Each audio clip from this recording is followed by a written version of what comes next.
Bonjour à tous, alors je vous présente ici une petite caméra de chasse qui vous permet de surveiller la faune, qui est très intéressante côté prix. Je commence par son seul point faible, qui est que son fonctionnement est assuré par 4 piles de type AA qui ne sont pas incluses. Mais au regard du prix, je ne vais pas impacter la note parce que le rapport qualité-prix me semble vraiment très correct.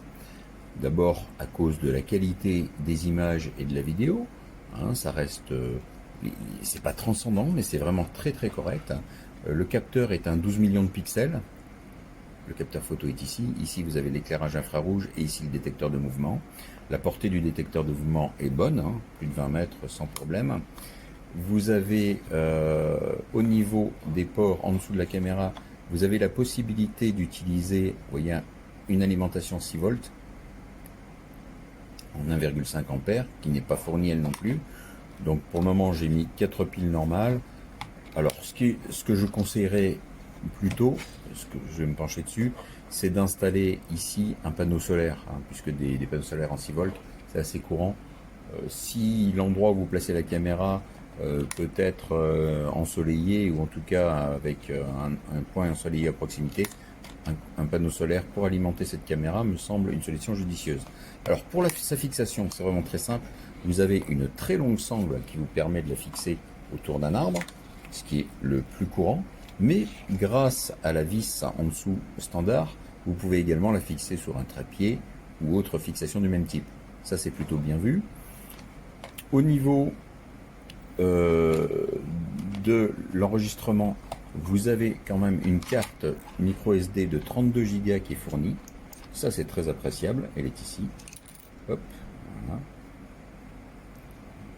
Donc, facile à placer. À côté de celle-ci, vous avez un port micro SD. Alors, le câble micro SD est fourni, qui vous permettra de connecter la caméra une fois le capot ouvert à un ordinateur pour lire son contenu.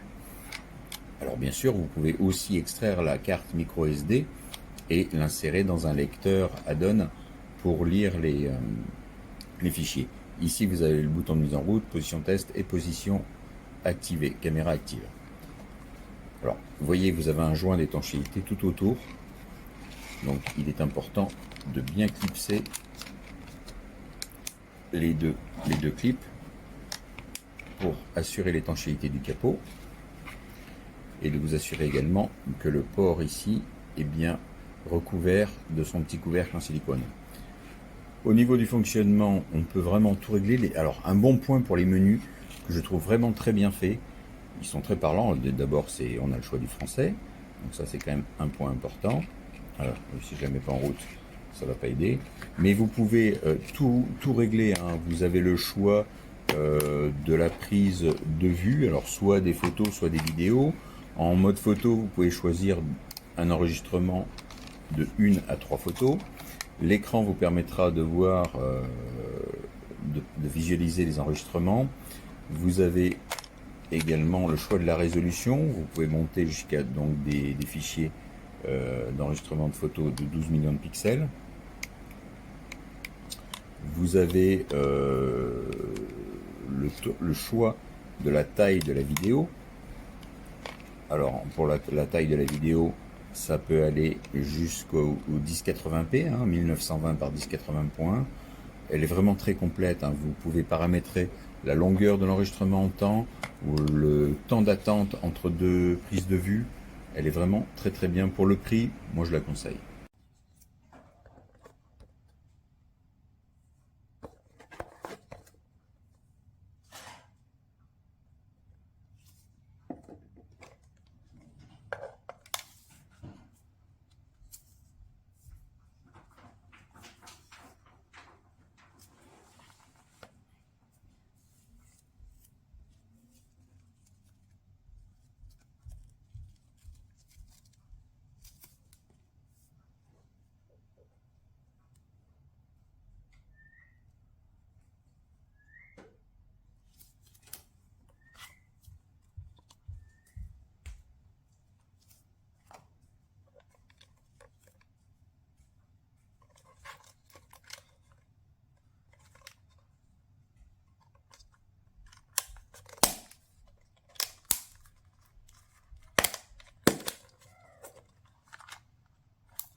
Se pueden visualizar los vídeos y las fotos en la propia cámara, al igual que borrarlos. Estos son los de metadatos, que genera una foto de 12 megapíxeles. Y estos son los metadatos que deja un vídeo de 12 megapíxeles.